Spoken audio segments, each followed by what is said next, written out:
கொஞ்சம் யோசிச்சு பார்த்துட்டு என்கிட்ட சொல்லுங்க, நீங்க ஏன் உங்க டெய்லி லைஃப்ல சாட்டிஸ்ஃபைடா இல்ல? என் விதி என் வாழ்க்கை இந்த மாதிரி இருக்குன்னு நினைக்கிறீங்களா? இல்லைனா இது எல்லாத்துக்கும் காரணம் உங்க லைஃப்ல நடக்கிற சிச்சுவேஷன்ஸா?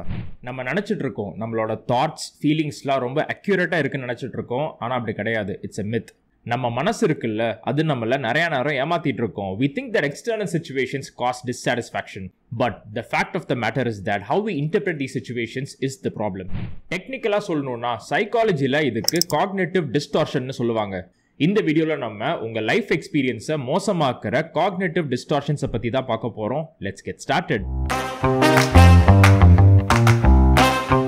நம்ம மைண்ட்ல இருக்கிற ஒரு மாதிரி ட்விஸ்டட் தாட் பேட்டர்ன்ஸ் தான் இந்த காக்னிட்டிவ் டிஸ்டார்ஷன்ஸ். இதெல்லாம் உங்களுக்கு உண்மை மாதிரியே தோணும், ஆனால் உண்மை கிடையாது. இன்னும் சொல்ல போனோம்னா இது உண்மையும் கிடையாது, உங்களுக்கு யூஸ்ஃபுல்லாகவும் இருக்காது. இதே மாதிரி தாட் பேட்டர்ன்ஸில் நீங்கள் கண்டினியூஸாக யோசிச்சுட்டு இருந்தீங்கன்னா, இதே ஹேபிட்டாக வச்சுருந்தீங்கன்னா, இது ஆங்ஸைட்டி அண்ட் டிப்ரெஷன் மாதிரியான மென்டல் ஹெல்த் இஷ்யூஸ்க்கு கொண்டு போய் விடும். அஃப்கோர்ஸ் டிப்ரெஷனுங்கிற டேர்மை நிறைய பேர் கொலோக்கியலாக யூஸ் பண்ணிட்டு இருக்காங்க. But it's a very serious mental disorder. Don't joke about depression. சரி, நான் பேசிட்டு இருந்த இந்த காக்னிட்டிவ் டிஸ்டார்ஷன்ஸ் தான் எல்லா மென்டல் ஹெல்த் இஷ்யூஸ்க்கும் காரணம் நான் சொன்னேன்னா அது ரொம்ப irresponsible-ஆ இருக்கும். ஹவெவர் அதுக்கு உங்க பிஹேவியர் மேலேயும் உங்க லைஃப் குவாலிட்டி மேலேயும் ஒரு பெரிய இம்பாக்ட் இருக்குது. இந்த மாதிரி தாட் பேட்டர்ன்ஸ்லாம் உங்களோட பர்செப்ஷனை ட்விஸ்ட் பண்றதுனால எது ரியாலிட்டி எது இல்லைன்னு உங்களுக்கு புரியாம போயிடும். இதே பேட்டர்ன்ல நிறைய சிச்சுவேஷன்ஸ்ல நீங்க ரொம்ப நாளா யோசிச்சு பழகுனதுனால இது ரொம்ப நேச்சுரலாகவும் ரொம்ப நார்மலாகவும் உங்களுக்கு தெரியும். But it's not. சரி, அப்ப என்ன பண்ணலாம் நீங்க கேட்டீங்கன்னா, உங்களோட ஃபீலிங்ஸை மாத்துறதுக்கு உங்களோட தாட் பேட்டர்ன்ஸை மாத்தணும். பட் அதுக்கு முன்னாடி அந்த தாட் பேட்டர்ன்ஸ் என்னன்னு உங்களுக்கு தெரியணும். If you can identify them, you can gain power over them. Okay, cognitive distortion number 1, all or nothing thinking. இந்த all or nothing thinking usually உங்களோட பெர்ஃபார்மன்ஸோட அசோசியேட் ஆயிருக்கும். இந்த தாட் பேட்டர்ன் எப்படி இருக்குன்னு பார்த்தீங்கன்னா, நான் ஒரு விஷயத்தை அப்படியே ஃபுல்லாக பர்ஃபெக்டாக செய்யலைன்னா அது கம்ப்ளீட்லி யூஸ்லெஸ்ன்னு நினைக்கிறது. இப்போ நான் ஒரு ஹேபிட்டை கிரியேட் பண்ணணும்னு நினைக்கிறேன். அந்த ஹேபிட்டை ஃபர்ஸ்ட் டேவே என்னால் செய்ய முடியாமல் நான் ஃபெயில் ஆகிட்டேன். அப்போ நான் என்ன யோசிப்பேன், எப்படியும் என்னால் மண்டே செய்ய முடியல, அப்படியே ரெஸ்ட் ஆஃப் த வீக்கும் போயிடும், அடுத்த மண்டே பார்த்துக்கலாம் அப்படின்னு விட்டுருவேன். இந்த மாதிரி all or nothing thought pattern இருக்கிறவங்க எப்படி யோசிப்பாங்கன்னா, ஒன்று அவங்க கம்ப்ளீட் சக்ஸஸாக இருப்பாங்க, ரொம்ப பர்ஃபெக்டாக இருப்பாங்க. அப்படி இல்லைன்னா அப்படியே கம்ப்ளீட் ஃபெயிலியர் ஆயிருவாங்க. ஒரு காம்படிஷன்ல கலந்துக்கிட்டோம்னா நமக்கு ஜெயிச்சா மட்டும்தான் அதுல வேல்யூ இருக்குன்னு யோசிப்பாங்க. அந்த எக்ஸ்பீரியன்ஸ்லேருந்து லேர்ன் பண்ணிட்டு க்ரோ பண்றதுக்கு யோசிக்கவே மாட்டாங்க. சப்போஸ் அவங்க ஒரு சப்ஜெக்ட்ல 60 out of 100 60% ஸ்கோர் பண்றாங்கன்னா அவங்க எப்படி யோசிப்பாங்க, எனக்கு இந்த சப்ஜெக்டே வரல, நான் மக்கு அப்படின்னு யோசிப்பாங்க. 60% தானே, ஓகே இந்த இடத்துல நான் தப்பு பண்றேன், அந்த தப்பை நான் ரெக்டிஃபை பண்ணிட்டு இம்ப்ரூவ் பண்ணனா அடுத்த டெஸ்ட்ல ப்ராபப்லி I'll score 70 அப்படின்னு யோசிக்க மாட்டாங்க. இன்னொரு முக்கியமான தாட் இவங்களுக்கு அடிக்கடி வருது என்னன்னா, ஒரு விஷயத்தை பர்ஃபெக்டா செய்ய முடியலன்னா அது எதுக்கு செஞ்சுக்கிட்டு விட்டுருவோம் அப்படின்னு யோசிப்பாங்க. ஃபார் எக்ஸாம்பிள் இவங்க ஒரு ஹெல்த்தி டயட் பிளானை ஸ்டார்ட் பண்றாங்கன்னு வச்சுப்போம். ஸ்டார்ட் பண்ணனாலே இவங்க என்ன பண்றாங்க, ஒரு பீஸ் ஆஃப் சாக்லேட் சாப்பிட்டாங்க. அந்த சாக்லேட் அந்த பிளான்ல கிடையாது. இவங்க எப்படி யோசிப்பாங்கன்னா, இந்த சின்ன பீஸ் ஆஃப் சாக்லேட் சாப்பிட்டதுனால என்னோட டயட் பிளான் கெட்டு போச்சு, ஸோ இன்னொரு பீஸ் சாப்பிடலாம், ஒன்றும் பிரச்சனை கிடையாது, அடுத்த நாளும் சாப்பிடலாம், எப்படி டயட் போச்சுல்ல அப்படின்னு யோசிப்பாங்க. சில பேருக்கு நிறைய கடன் இருக்கும், சுத்தமாக கையில காசே இருக்காது. ஆனால் அவங்க சேவிங் ஹேபிட்டை ஸ்டார்ட் பண்ணக்கூட மாட்டாங்க. ஏன்னா அவங்கள பொறுத்த வரைக்கும் அந்த ஸ்டார்ட் பண்றது பாயிண்ட்லெஸ்ஸாக இருக்கும். Because they are already in too deep. எப்படியோ எல்லாம் கெட்டு போச்சு, இப்போ அந்த நல்ல விஷயத்தை நான் பண்றதுனால என்ன மாறப்போகுது, நான் அதை பண்ண மாட்டேன் அப்படின்னு விட்டுருவாங்க. இந்த ஹேபிட்டை இன்னும் கொஞ்சம் டீப்பா நம்ம பார்த்தோம்னா இவங்க ஆக்சுவலா என்ன பண்ணிட்டு இருக்காங்க, இவங்க கிவ் அப் பண்றதை ஜஸ்டிஃபை பண்ணிட்டு இருக்காங்க. இந்த மாதிரி தாட் பேட்டர்ன் உங்களுக்கு இருந்துச்சுன்னா நீங்க அடிக்கடி ரொம்ப ஹோப்லெஸ்ஸா ஃபீல் பண்ணுவீங்க. உங்க செல்ஃப் எஸ்டீம் லோ ஆயிரும், ரொம்ப வொர்த்லெஸ்ஸா ஃபீல் பண்ணுவீங்க. Cognitive distortion number 2, over generalising. நீங்க இப்போ ஓவர் ஜெனரலைஸ் பண்ணிட்டு இருந்தீங்கன்னா, சப்போஸ் ஒரு சின்ன விஷயம் தப்பா போனாலோ இல்ல நீங்க டிஸ்கம்ஃபர்ட்டை ஃபேஸ் பண்ணாலோ இனிமே எல்லாமே இப்படிதான் இருக்கும் அப்படின்னு நீங்களே அசியூம் பண்ணிடுவீங்க. இதுக்கு ரியல் லைஃப் எக்ஸாம்பிள்ஸ் நான் சொல்லணும்னா, சில பேர் இந்த மாதிரி பேசி நீங்க கேட்டிருப்பீங்க, எனக்கு வேலையே கிடைக்காது, எனக்கு கல்யாணமே ஆகாது, நான் எப்பயுமே இதே மாதிரி தான் இருக்க போறேன், எல்லாருமே என் அட்வான்டேஜ் எடுத்துட்டே இருக்காங்க, இப்படிலாம் பேசுறதை நீங்க கேட்டிருப்பீங்க. இந்த மாதிரி பண்றவங்க ஒரு மாதிரி எக்ஸ்ட்ரீம் லாங்குவேஜை யூஸ் பண்ணிட்டு இருப்பாங்க. முடியவே முடியாது, கிடைக்கவே கிடைக்காது, எல்லாருமே எப்பவுமே இந்த மாதிரி யூஸ் பண்ணுவாங்க. இன்னொன்னு சொல்லுவாங்க, என்னோட லைஃப் தான் இருக்கிறதுலே மோசமான லைஃப், யாருக்குமே வந்துடக்கூடாது அப்படிலாம் சொல்லுவாங்க. உங்களுக்கு இப்போ நீங்க ஆசைப்பட்டு 2-3 வேலை கிடைக்கலங்கிறதுக்காக வேலையே கிடைக்காது அப்படின்னு சொல்றது ஃபேர் கிடையாது. இந்த சேம் வே 2-3 பேர் உங்களை ரிஜெக்ட் பண்றாங்கிறதுனால உங்களுக்கு கல்யாணமே ஆகாதுலாம் கிடையாது.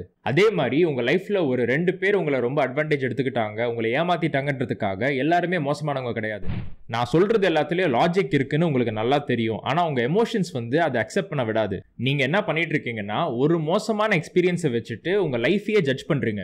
Cognitive distortion number 3, black and white thinking. இப்போ ஒரு சிச்சுவேஷன் நடக்குது, அதுக்கு வந்து பாசிட்டிவ் ஆஸ்பெக்ட்ஸும் இருக்கும், நெகட்டிவ் ஆஸ்பெக்ட்ஸும் இருக்கும். ஆனால் அந்த பாசிட்டிவ் ஆஸ்பெக்ட்ஸை விட்டுட்டு நெகட்டிவ் ஆஸ்பெக்ட்ஸை மட்டும்தான் நீங்கள் ப்ராசஸ் பண்ணுறீங்கன்னா அதுதான் பிளாக் அண்ட் ஒயிட் திங்கிங். இதுக்கு எக்ஸாம்பிள்ஸ் நீங்கள் பார்த்தீங்கன்னா, நான் வாழ்க்கையில் தோத்துட்டேன், என் பேரண்ட்ஸ் ரொம்ப மோசமானவங்க, என் பாஸ் ஒரு கிறுக்கன், நான் சொல்ற பேச்சை நீ எப்பயுமே கேட்க மாட்டேற, இந்த இடத்துல இருக்கிற எல்லா வேலையும் நான் மட்டும் தான் பார்த்துட்டு இருக்கேன், இப்படின்லாம் பேசி நீங்க கேட்டிருப்பீங்க. இந்த மாதிரி எக்ஸ்ட்ரீம் நெகட்டிவ் வேர்டிங்ஸை மட்டும் தான் நீங்க எப்பயுமே யூஸ் பண்ணிட்டு இருக்கீங்கன்னா ரியாலிட்டியை வந்து நீங்க பர்சீவ் பண்ண மாட்டீங்க. ரியாலிட்டியை வந்து ஒரு மாதிரி ட்விஸ்ட் பண்ணி பர்சீவ் பண்ணுவீங்க. இந்த மாதிரி அடிக்கடி ஃபால்ஸா இன்அக்யூரேட்டா நீங்க யோசிச்சுட்டு இருந்தீங்கன்னா நீங்க எப்பயுமே ஒரு விக்டிம் மாதிரியே ஃபீல் பண்ணிட்டு இருப்பீங்க. அண்ட் உங்களுக்கு சாட்டிஸ்ஃபேக்ஷனே இருக்காது. உங்களுக்கு தெரியாமையே உங்க லைஃப்ல இருக்கிற நல்ல மொமெண்ட்ஸை நீங்க மிஸ் பண்ணிட்டே இருப்பீங்க. Okay, cognitive distortion number 4, mind reading. See, I'll tell you one thing. Nobody can read anyone's mind. It's just impossible. யாராலையுமே மற்றவங்க மனசுக்குள்ள எக்ஸாக்டா என்ன இருக்குன்றத பார்த்தே கண்டுபிடிக்க முடியாது. ஸோ நீங்க அதை செய்ய ட்ரை பண்ணாதீங்க. இவங்க என்னை பத்தி இந்த மாதிரி தான் நினைக்கிறாங்க, அவங்க என்னை பத்தி இந்த மாதிரி தான் பேசிட்டு இருப்பாங்க பின்னாடி, இப்படிலாம் நீங்க வந்து ஆட்டோமேட்டிக்கா யோசிக்கிறத நிப்பாட்டணும். இவங்களோட சிந்தனை இந்த மாதிரி தான் இருக்கும், அவங்களோடது இந்த மாதிரி தான் இருக்கும் அப்படின்னு எந்த எவிடன்ஸுமே இல்லாம நீங்க முடிவு பண்றது தப்பா தான் இருக்கும்.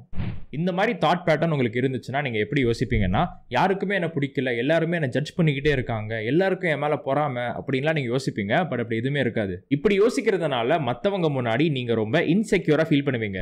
Okay, cognitive distortion number 5, கேட்டாஸ்ட்ரோஃபைசிங். கேட்டாஸ்ட்ரோஃபி அப்படின்னா ஒரு டிசாஸ்டர், ஒரு அசம்பாவிதம்னு அர்த்தம். நிறைய சிச்சுவேஷன்ஸ்ல நீங்க வந்து ஒரு டிசாஸ்டரை எக்ஸ்பெக்ட் பண்ணிட்டே இருக்கீங்க, எல்லாமே மோசமா முடிஞ்சிரும், ஆக்சிடென்ட் ஆயிரும், இப்படி ஆயிரும், அப்படி ஆயிரும் சொல்லி யோசிச்சுட்டு இருந்தீங்கன்னா அதுதான் கேட்டாஸ்ட்ரோஃபைசிங். நீங்க வந்து உங்களுக்கு இருக்கிற பயத்தை அப்படியே ஆம்பிளிஃபை பண்ணிட்டு அதுதான் உண்மைன்னு சொல்லி நம்பிட்டு இருப்பீங்க. இதுக்கு ஒரு எக்ஸாம்பிள் நான் கொடுக்கணும்னா, ரீசெண்டா வந்து நான் ஒரு அம்மா கிட்ட பேசிட்டு இருந்தேன்.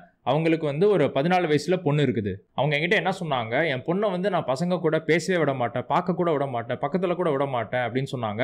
நான் ஏன்னு கேட்டதுக்கு, பசங்களாம் என் பொண்ணை அபியூஸ் பண்ணிடுவாங்க அப்படின்னு சொன்னாங்க. So this is a classic example of கேட்டாஸ்ட்ரோஃபைசிங்.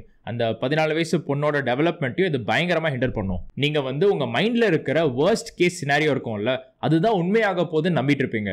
இப்படி நீங்க யோசிச்சுட்டு இருந்தீங்கன்னா உங்க வாழ்க்கை ஃபுல்லா அதிகமா பயம் தான் இருக்கும், சந்தோஷமும் சாட்டிஸ்ஃபேக்ஷனும் ரொம்ப ரொம்ப கம்மியா இருக்கும். Okay, cognitive distortion number 6, emotional reasoning. இந்த மாதிரி எமோஷனல் ரீசனிங்கை வந்து ரிவர்ஸ் பண்ணுறது ஆக்சுவலாக ரொம்ப கஷ்டம். பிகாஸ் உங்களோட எமோஷன்ஸை நீங்கள் ரொம்பவே நம்பிட்டு இருப்பீங்க. சப்போஸ் நீங்கள் ஸ்கூலுக்கு போயிட்டு வந்துட்டு ரொம்ப ஸ்ட்ரெஸ்ஃபுல்லாக ஃபீல் பண்ணுவீங்கன்னா நீங்கள் என்ன யோசிப்பீங்க, டீச்சர் வந்து எனக்கு அதிகமாக வேலை கொடுக்குறாங்க, அதனால தான் நான் ஸ்ட்ரெஸ்ஃபுல்லாக இருக்குன்னு யோசிப்பீங்க. அப்படி டீச்சர் வந்து ரொம்ப அதிகமான வேலை கொடுத்துட்டு இருந்தாங்கன்னா நீங்கள் மட்டும் இல்லாமல் நிறையா பேர் வந்து ஸ்ட்ரெஸ்ஃபுல்லாக ஃபீல் பண்ணிட்டு இருக்கணும். But it won't be the case. இன்னொரு மாடர்ன் டைம்ஸ்க்கு ரெலவெண்ட்டான எக்ஸாம்பிள் நான் கொடுக்கணும்னா, சப்போஸ் நீங்கள் யார் கூடயாச்சும் பேசிட்டு இருக்கும்போது அந்த கான்வர்சேஷனில் நீங்கள் வந்து ஹர்ட் ஆயிடுறீங்க, இல்லை ஒஃபெண்ட் ஆயிடுறீங்க. நீங்கள் ஹர்ட் ஆனதுனால, நீங்கள் வந்து மோசமாக ஃபீல் பண்ணதுனால அந்த பர்சன் வந்து ஒரு மோசமான பர்சன் அப்படின்னு நீங்கள் முடிவு பண்ணிடுவீங்க. அண்ட் சப்போஸ் நீங்கள் வந்து சோஷியல் சுச்சுவேஷன்லலாம் ரொம்ப ஆங்ஷியஸாக ஃபீல் பண்ணிட்டு இருக்கீங்கன்னா நீங்கள் என்ன யோசிப்பீங்க, நான் வந்து ஒரு ஆக்வர்டான பர்சன் அப்படின்னு நீங்களே முடிவு பண்ணிடுவீங்க. சப்போஸ் இந்த மாதிரி நீங்கள் யோசிக்கிறீங்கன்னா, உங்களோட எமோஷன்ஸை பேஸ் பண்ணி மட்டும்தான் நீங்கள் யோசிக்கிறீங்கன்னா உங்களுக்கு டெசிஷன் மேக்கிங் சுத்தமாக வராது, ப்ராப்ளம் சால்விங் சுத்தமாக வராது. பிகாஸ் எமோஷனல் திங்கிங் என்ன பண்ணும், ஒரு சிச்சுவேஷனில் இருக்கிற ஒரு ஆஸ்பெக்ட் மட்டும் எடுத்துட்டு அந்த ஆஸ்பெக்டை ஆம்பிளிஃபை பண்ணிடும், எக்ஸாஜரேட் பண்ணிடும். அது நல்ல ஆஸ்பெக்டாக இருந்தாலும் சரி, இல்லை கெட்ட ஆஸ்பெக்டாக இருந்தாலும் சரி. Alright, number 7, labelling. நம்மள நிறைய பேர் என்ன பண்ணுவோம், டெய்லி லைஃப்ல மற்றவங்களுக்கு வந்து நம்ம சர்டிஃபிகேட் கொடுத்துட்டே இருப்போம். இவன் நல்லவன், இவன் கெட்டவன், இவன் மோசமானவன், இவன் அப்படி, இவன் இப்படின்னு சொல்லிட்டு நம்ம வந்து லேபிள் பண்ணிட்டே இருப்போம். ஒரு ஆளை லேபிள் பண்றது மட்டும் இல்லாம ஒரு பிளேஸ், ஒரு கம்யூனிட்டியை, இல்லை ஒரு ஜாப், இது எல்லாத்தையும் நம்ம லேபிள் பண்ணிட்டே இருப்போம். ஒருத்தவங்களோட ஒரு பிஹேவியர் மட்டுமே எடுத்துட்டு அந்த பிஹேவியரை வச்சு மற்றவங்களுக்கு ஒரு ஐடென்டிட்டி நம்மளே தரது சரியான விஷயம் கிடையாது. சப்போஸ் நீங்க லேபிள் பண்ணிட்டு இருந்தீங்கன்னா நீங்க எப்படி யோசிப்பீங்க, அவன் வந்து ஒரு மிஸ்டேக் பண்ணிட்டான், ஒரு தப்பு பண்ணிட்டான்னு யோசிக்காம அவன் ஒரு முட்டாள் அப்படின்னு யோசிப்பீங்க. The truth is that we are not what we feel and neither are other people. எல்லாருக்குமே வந்து growth and changeக்கான ஒரு பெரிய கெப்பாசிட்டி இருக்குது. சப்போஸ் உங்களுக்கோ இல்லை மற்றவங்களுக்கோ இந்த மாதிரி ஒரு லேபிள் நீங்க கொடுக்கும்போது அந்த சேஞ்ச் அண்ட் growthக்கான கெப்பாசிட்டி இல்லைன்னு நீங்க சொல்றீங்க. அப்படி நீங்க யோசிச்சீங்கன்னா உங்க சிச்சுவேஷனை நீங்க மாற்றவே முடியாது அப்படிங்கிற ஒரு தாட் ப்ராசஸ்க்கு நீங்க வந்துடுவீங்க. and you will feel very trapped in your current reality. Number 8, mental filtering. Mental ஃபில்டரிங்னா என்னன்னு பார்த்தீங்கன்னா, ஒரு சிச்சுவேஷனோட நெகட்டிவ் ஆஸ்பெக்டை மட்டும்தான் பார்க்கறது. அது மட்டும்தான் உங்கள் கண்ணுக்கே தெரியும். நீங்கள் என்ன பண்ணிப்பீங்க, ஒரு சல்லடையை போட்டு நெகட்டிவ் ஆஸ்பெக்ட்ஸை மட்டும் பியூராக ஃபில்டர் பண்ணிட்டு அது மட்டும் தான் ரியாலிட்டி நினச்சிட்டு இருப்பீங்க. நல்ல விஷயம்லாம் உங்கள் கண்ணுக்கே தெரியாது, கெட்ட விஷயம் மட்டும்தான் உங்கள் கண்ணுக்கு தெரியும். இந்த மாதிரி மென்டல் ஃபில்டரிங் பண்ணுற நிறையா பேருக்கு ஒரு ஃபீலிங் ஆஃப் இன்அடிக்வசி இருக்கும். எவ்வளோ கொடுத்தாலும் பத்தலன்னு சொல்லிட்டு இருப்பாங்க, என்ன பண்ணாலும் போதுமானதா இல்லைன்னு சொல்லுவாங்க. ஒரு ரிலேஷன்ஷிப் இருக்குன்னா அதில் இருக்கிற நல்ல ஆஸ்பெக்ட்ஸை வந்து ஒரு பார்ட்னர் ஃபுல்லாக இக்னோர் பண்ணிடுவாங்க. அந்த ஆப்போசிட் பார்ட்னர் வந்து பண்ணுற கெட்டதை மட்டும் தான் இவங்க ஞாபகம் வச்சுக்கிட்டே இருப்பாங்க. இன்னொன்று என்னன்னா, இந்த மாதிரி மென்டல் ஃபில்டரிங் பண்ணுற ஆளுங்க இருக்காங்கல்ல, அவங்களுக்கு வந்து ஒரு லோ செல்ஃப் எஸ்டீம் இருக்கும். அவங்களால ஒரு காம்ப்ளிமெண்ட்டை அக்செப்ட் பண்ணிக்கவே முடியாது. இப்போ நீங்கள் வந்து அழகாக இருக்கீங்கன்னு நான் சொன்னேன்னா உங்களால் அதை அக்செப்ட் பண்ணிக்க முடியாது. யாரு நான் அழகாக இருக்கேனா அப்படின்னு சொல்லிட்டு உங்களுக்கு ஒரு கொஸ்டின் வரும், ஒரு டவுட் வரும். இது எதனாலன்னு பார்த்தீங்கன்னா, உங்ககிட்ட இருக்கிற ஃப்ளாஸ், உங்ககிட்ட இருக்க குறைய மட்டும் தான் நீங்கள் பார்த்துட்டே இருந்தீங்க. உங்ககிட்ட இருக்கிற அழகை வந்து ஒருத்தன் பார்த்து சொல்லும் போது உங்களால் அக்செப்ட் பண்ணிக்க முடியாது. Okay, cognitive distortion number 9, personalisation. People who do this are actually pretty annoying because they think everything is about themselves. இப்போ 2 பேர் நின்று தூரமாக பேசிட்டு இருந்தாங்கன்னா என்னை பற்றி தான் பேசிட்டு இருக்காங்க அப்படின்னு நினைப்பாங்க. அண்ட் என்ன யோசிப்பாங்கன்னா, வேற யாராச்சும் ஒருத்தவங்க வந்து ஒரு நல்ல மூடில் இல்லைன்னா என்னால் தான் அவங்க நல்ல மூடில் இல்லை அப்படின்னு சொல்லிட்டு இவங்க அதை பர்சனலைஸ் பண்ணிப்பாங்க. அவங்க என்ன பண்ணுவாங்க, அவங்களோட கண்ட்ரோலுக்கு மீறி இருக்கிற சர்க்கம்ஸ்டான்சஸ், சிச்சுவேஷன்ஸ்க்குலாம் அவங்களே பிளேம் எடுத்துப்பாங்க. என்னால் தான் இப்படி ஆச்சு, என்னால் தான் அவன் மோசமாக இருக்கான், என்னால் தான் எல்லாம் கெட்டு போச்சு அப்படின்னு யோசிப்பாங்க. தி அதர் எக்ஸ்ட்ரீம், என்னால் தான் வந்து அவன் நல்லா இருக்கான், என்னால் தான் வந்து இப்போ சிச்சுவேஷனே நல்லா இருக்குது, என்னால் தான் வந்து எல்லாருமே நல்லா இருக்காங்க அப்படின்னு யோசிப்பாங்க. இப்போ இந்த 2 எக்ஸ்ட்ரீமே வந்து பர்சனலைசேஷன் தான். பட் இது ரெண்டுமே தப்பு. இப்போ ஒரு குழந்தை வந்து மிஸ்பிஹேவ் பண்ணுது, ஸ்கூலில் வந்து மிஸ்பிஹேவ் பண்ணுதுன்னா அந்த பேரண்ட்ஸ் என்ன யோசிப்பாங்க, நான் வந்து ஒரு மோசமான பேரண்டாக இருக்கிறேன், அதனால தான் என் குழந்தை வந்து மிஸ்பிஹேவ் பண்ணுது அப்படின்னு யோசிப்பாங்க. வேற நிறைய ஃபேக்டர்ஸ் இருக்கலாம், ஆனால் அவங்க மட்டுமே அந்த குழந்தையோட லைஃப்ல ஒரு கண்ட்ரோலிங் ஃபேக்டர்னு நினைச்சிட்டு இருப்பாங்க.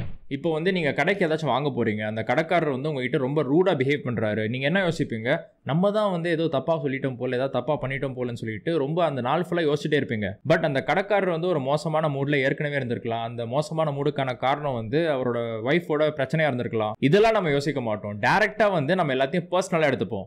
Okay, last and the most important cognitive distortion number 10, unreal ideal.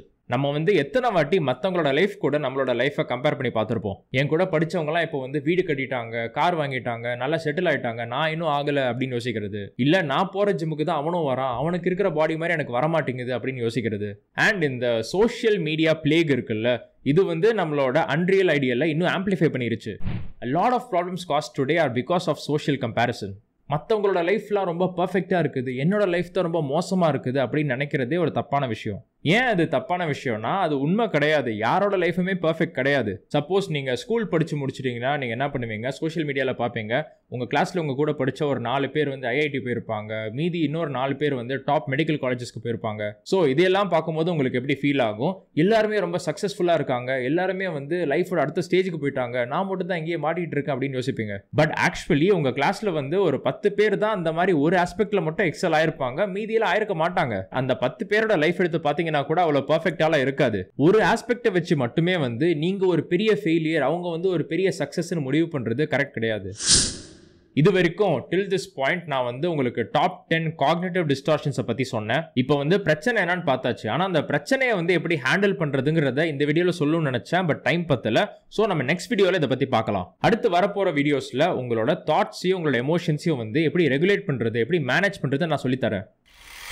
Alright, end of the video. இந்த வீடியோ உங்களுக்கு பிடிச்சிருந்துச்சுன்னா எனக்கு ஒரு லைக் போடுங்க. கமெண்ட் செக்ஷனில் நீங்கள் என்ன யோசிக்கிறீங்கன்னு சொல்லுங்கள். சைக்காலஜியில் இன்ட்ரெஸ்ட் இருந்துச்சுன்னா பேட் பிஹேவியர் சேனலுக்கு சப்ஸ்கிரைப் பண்ணுங்கள். Until next time, by.